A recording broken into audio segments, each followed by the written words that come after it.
Bonjour les amis, bienvenue sur commentphotographier.com.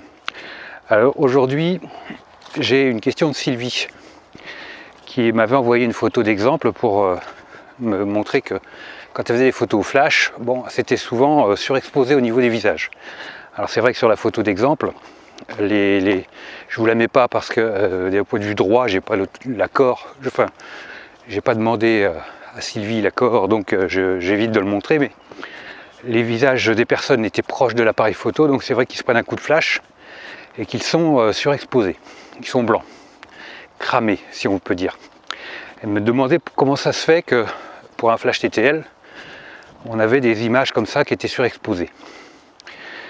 Eh bien, c'est des choses qui arrivent dans la mesure où on a, comme c'était le cas, on a une ambiance très sombre autour des gens. Il y avait deux personnes en l'occurrence, et quand on a une ambiance très sombre, le flash, l'appareil photo va avoir une mesure souvent évaluative qui va être un peu globale sur tout le cadre. Et il va faire une moyenne. Et puis plus les gens sont proches de l'appareil photo et du flash, plus on a tendance à avoir une surexposition des premiers plans. Et parce que le flash va faire une moyenne, l'appareil photo va faire une moyenne avec le flash. C'est-à-dire que comme on est très sombre en moyenne en général, dans l'ambiance, ben le flash, l'appareil photo et le flash, ils vont être obligés de se dire ben, il faut quand même qu'on essaye d'illuminer un peu ce qu'il y a derrière. Et pour essayer d'illuminer un peu ce qu'il y a derrière, ben, c'est de mettre un peu plus de puissance au niveau du flash. Alors la solution dans ce cas, c'est d'utiliser une mesure spot. C'est-à-dire que vous allez mesurer ce qui revient sur les visages, précisément, comme ça le flash sera complètement adapté pour bien éclairer les personnes au premier plan. Vous serez noir au niveau de l'arrière-plan.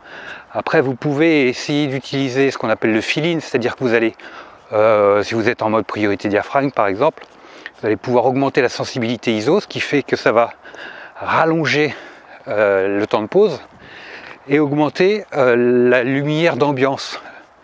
Donc si vous augmentez le temps de pause, ce qui est sombre en arrière-plan, s'il y a un petit peu de lumière, ben, ça va être beaucoup plus lumineux. Et le flash et l'appareil photo seront moins encouragés à mettre un éclair qui va surexposer la scène. C'est pour ça que il ne faut pas hésiter, quand on est en intérieur le soir, quand on fait les photos au flash, à monter la sensibilité ISO.